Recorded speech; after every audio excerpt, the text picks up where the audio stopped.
이제 47절은요. 이 꿈은 다니엘이 세속도시 안에서 하나님의 이름을 드러낼 기회가 되었음을 볼 수가 있습니다. 하지만 단지 지적으로 인정하는 것과, 그러니까 지적으로 알아서 하나님이 살아계시구나 이렇게 인정하는 것과 마음으로 의지하는 것, 이건 완전히 다릅니다. 그래서 우리가 신앙생활 하면서 그냥 아는 거, 예수님이 나를 위하여 십자가에 달리셨다 이렇게 알고 있는 것, 이거와 마음으로 의지하는 것은 다른 거예요. 그래서 예수님이 내 마음에 오시기를 계속 간구하라는 이야기는요, 의지하는 거예요. 그런데 그거와 상관없이 예수님을 믿으며 교회 생활을 하는 것은 그냥 인정하는 것, 내가 알기 때문에 맞아라고 인정하는 거예요. 이게 미세한 차이지만 분명하게 다릅니다. 믿음은 단지 지적인 알아서 동의하는 것이 아니라 전적인 의지하는 것입니다. 이분 없으면 못 살아. 전적으로 내가 의지하는 것이 믿는 것입니다. 나중에 보면요, 4장에 가면은 이 왕은 여전히 회개하지 않았고 하나님을 의지하지 않았음이 드러납니다. 그러니까 느부갓네살 왕, 맞아, 너의 왕은 참으로 모든 신들 위해 신이야 라고 인정을 했어요, 느부갓네살 왕이. 그런데 그렇게 인정한 거예요. 그리고 느부갓네살이 마음으로 의지하지 않은 것을 우리가 볼 수가 있습니다. 왜 그럴까요? 이 왕은 실제로 그 꿈이 이루어질 것이라고 믿지 않았어요. 꿈은 봤고 다니엘이 그렇게 꿈풀이를 해 주었고 이거입니다 라고 분명하게 알려주었는데, 느부갓네살 왕은 내가 그렇게 망할 거라는 것을 믿지 않았던 것입니다. 그래서 불의한 자들은요, 왜 하나님 나라에 들어가지 못해요? 믿지 않기 때문에. 하나님께서 일을 이루시고 하나님께서 우리의 인생을 이루어 가시고 하나님께서 모든 통치하신다는 것을 믿지 않기 때문에.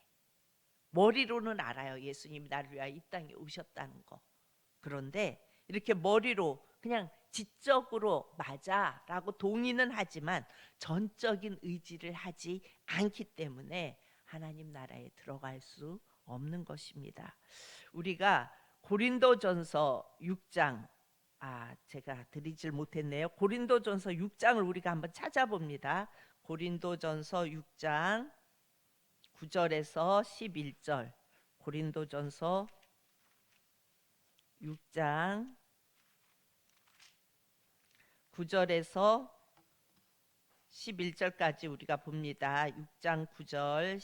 불의한 자가 하나님의 나라를 유업으로 받지 못할 줄을 알지 못하느냐. 미혹을 받지 말라. 음행하는 자나 우상 숭배하는 자나 간음하는 자나 탐색하는 자나 남색하는 자나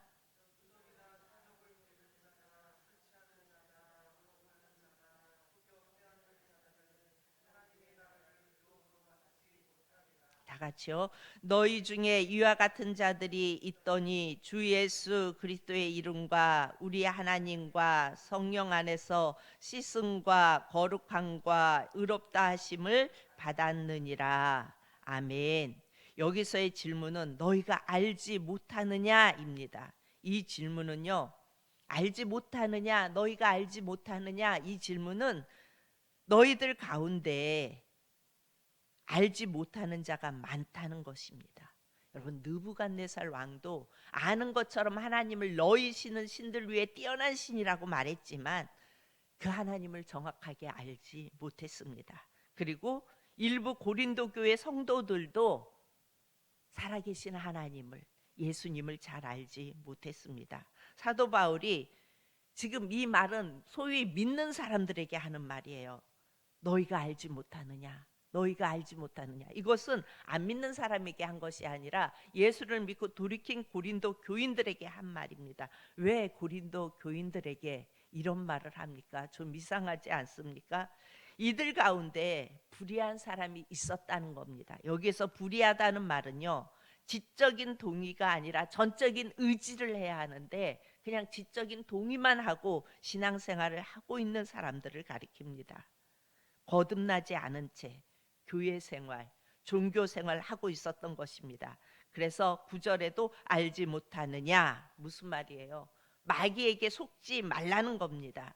성경 전체에서 인류가 잘못된 방향으로 간 것은 전적으로 마귀의 미혹 때문이었습니다.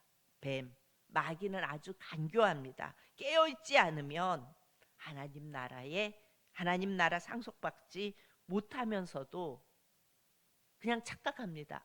나는 하나님 나라에 들어갈 수 있어. 영원한 나라에 들어갈 수 있어. 내가 알고 있는 것으로 지적인 동의를 가지고 나는 하나님의 나라에 들어갈 수 있어 라고 착각을 합니다. 그런데 하나님의 나라는 전적으로 의지하는 자에게 주어지는 것입니다. 사도 바울이 믿음의 사람입니다. 그런데 그도 두려워하는 일이 있었습니다. 뭘 두려워하냐면 성도들이 마귀에 의해서 속을까봐, 이렇게 착각할까봐, 그렇게 착각하고 그것이 믿는 것이라고 그렇게 착각하며 살아갈까봐 사도 바울은 두려워했습니다. 왜냐하면 마귀는 지금도, 심지어 지금 예배 중에도, 여러분 지금 예배 중에 나왔어요. 그런데 하와를 속인 것처럼 성도들을 미혹하기 때문입니다. 주로 마귀가 쓰는 미혹 중에 하나가 뭐예요? 재물에 대한 유혹입니다. 씨 뿌리는 자의 비유에서 가시덤불 속에 뿌려진 씨는 말씀이에요. 가시덤불 속에 말씀이 떨어집니다. 아무리 말씀이 들어가도 그의 마음밭이 온통 세상의 염려와 재물의 유혹에 계속 사로잡혀 있으면 열매를 맺을 수가 없습니다. 재물의 유혹은 많으면 많은 대로 미혹받고 적으면 적은 대로 염려하게 하여서 미혹을 합니다. 지금 이 순간에 혹시 예배 시간에 이 예배 자리에 나와서 무엇이 염려되는 일이 여러분 머릿속에서 계속 뱅뱅 돕니까? 그렇다면 마귀의 미혹입니다. 우리의 생명과 인생은 주님께 있습니다. 그런데 예배당에 와서도 염려하고 재물의 유혹에 빠져 있다면 바로 나는 마귀의 미혹에 넘어가 있는 것입니다. 계속 그런 생각이 들면 이 시간에 마귀를 말씀으로 대적하십시오. 사탄 마귀야 물러가라. 하나님은 나의 유일한 공급자이시다. 나의 염려를 떨쳐버리시기 바랍니다. 하나님이 공급해 주시면 돼. 사탄아 물러가라. 여러분 반대로 부자 청년과 같은 자는 뭘 걱정해요? 재물이 너무 많아서. 그래서 염려합니다.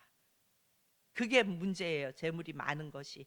재물이 너무 많아서 하나님을 별로 의지할 수가 없는 거예요. 하나님보다 돈이 더 믿을만하다고 착각하고 살아가기 때문입니다. 오늘 느부갓네살 왕도요, 권세, 재물, 군사력 모든 것을 갖추고 있어요. 그러니 그가 회개하겠습니까? 안 합니다. 나중에 4장에 가서야 하나님께 징계를 받고 나서야 정신을 차리고 돌아오는 것을 우리는 볼 수가 있습니다. 우리는 회개하고 복음에 붙들려야 합니다. 어느 날 돌이 날아들 것입니다. 여러분 날아든 여기에서 어느 날 갑자기 돌 하나가 날아와서 그 꿈속에 보인 신상을 무너뜨리죠. 어마어마한 대제국들을 무너뜨립니다. 그 돌이 뭐예요? 바로 예수 그리스도입니다. 우리가 예수 그리스도를 그냥 지적으로 알고만 있으면, 그리고 그가 한 일을 인정한다면 우리는 여전히 미혹당하는 그 자리에 있을 수밖에 없습니다. 마귀가 흔들면 흔들리고 계속해서 우리가 염려 가운데 살아갈 수밖에 없습니다. 그러나 그 돌이 우리에게 날아왔을 때에 그 돌을 붙들고 그 돌을 끝까지 의지하고 나아가면요, 우리는 마귀가 감히 우리를 미혹하지 못합니다. 온 우주가 진동할 날이 옵니다. 그때 주님은 우리에게 물으실 것입니다. 나와 나의 나라를 위해, 나의 영광을 위해 네가 살았느냐, 아니면 이 세상의 쾌락과 너의 영광을 위해 썩어 없어질 것을 위해 네가 염려하며 그것을 붙잡고 발버둥 치며 살았느냐. 여러분, 우리는 이러한 기준으로 심판을 받게 될 것입니다. 하나님의 나라만이 영원한 나라입니다. 오늘 이 다니엘서에서 보여주는 것은 이 세상의 제국이라는 말이 붙으면 온 모든 것을 통치하는 나라입니다. 그런데 어때요? 그 제국이 하나님의 손가락 한 번만 흔들면 다 무너져 내려가요. 바벨론은 바벨론보다 못한 나라에 의해서 망한다고 다니엘 2장에 우리에게 말씀해 주고 있어요. 어떻게 더 못한 나라에 의해 망해요? 하나님이 하시면 그렇게 되는 것입니다. 여러분, 명목상의 그리스도인들 안에 또한 우리는 내적 우상도 무너지기를 기도해야 합니다. 명목상의 그리스도인들이 어떤 사람들이에요? 지식으로 아는 자들. 그래서 지식으로 알고 신앙생활 하는 자들. 이들의 내적 우상이 있어요. 지식으로 알기 때문에 여전히 내적 우상들을 가지고 있어요. 그런데 전적으로 의지하는 자들은요, 예수밖에 없어요. 예수님을 붙든다는 의미는 나는 예수밖에 없다는 얘기입니다. 본문의 느부갓네살은요, 하나님을 인정하고 찬양하는 것처럼 보였어요. 신들 위에 뛰어난 신은 그 하나님밖에 없다고 분명히 말하잖아요. 어찌 보면 그 하나님을 인정하고 찬양하는 것처럼 보였어요. 그러나 그는 그 하나님을 전적으로 믿지 않았습니다. 왜 그래요? 내가 가진 게 너무 많거든요. 여러분, 바벨론의 그 옥상 정원이라는 영화에서 보셨죠? 완전히 큰 산이에요. 그게 어떻게 정원이에요? 그런데 바벨론에는 그런 정원들이 많이 있었다고 합니다. 실제로 우리는 이런 자를, 내가 가진 것이 많고 내가 붙들 것이 너무 많아서 예수님이 나를 위하여 이 땅에 오셨음을 고백하면서 알고 있으면서도 그것을 놓지 못하는 거예요. 그러면 명목상의 그리스도인이라고 부릅니다. 여러분, 느부갓네살 왕에게는요, 바벨론 제국 자체와 그리고 권력과 재물, 명예가 그가 가진 우상이었습니다. 그래서 그 우상 때문에 하나님을 전적으로 의지하지 않습니다. 하나님을 믿지 않습니다. 그런데 이것이 무엇으로 무너집니까? 갑자기 날아든 돌 하나 때문에 무너집니다. 그 돌은 예수 그리스도이십니다. 그 돌이 무엇으로 역사할까요? 말씀에 대한, 말씀이 우리에게 떨어지죠. 말씀이 우리에게 있죠. 근데 그 말씀에 대한 믿음이에요. 그 말씀을 믿고 그 말씀에 순종하는 거예요. 그리고 그 말씀을 붙들고 기도하는 거예요. 아멘. 우상은 넘어질 것이고 결코 무너지지 않는 완전한 하나님의 나라가 올 것입니다. 그러므로 우리는 그것을 믿고 그리고 순종하며 기도해야 합니다. 여러분 모두가 하나님의 꿈, 결코 무너지지 않는 영원한 나라를 사모하고, 비록 아직은 아니에요. 하나님의 완전한 나라가 아직 이루어지지는 않았어요.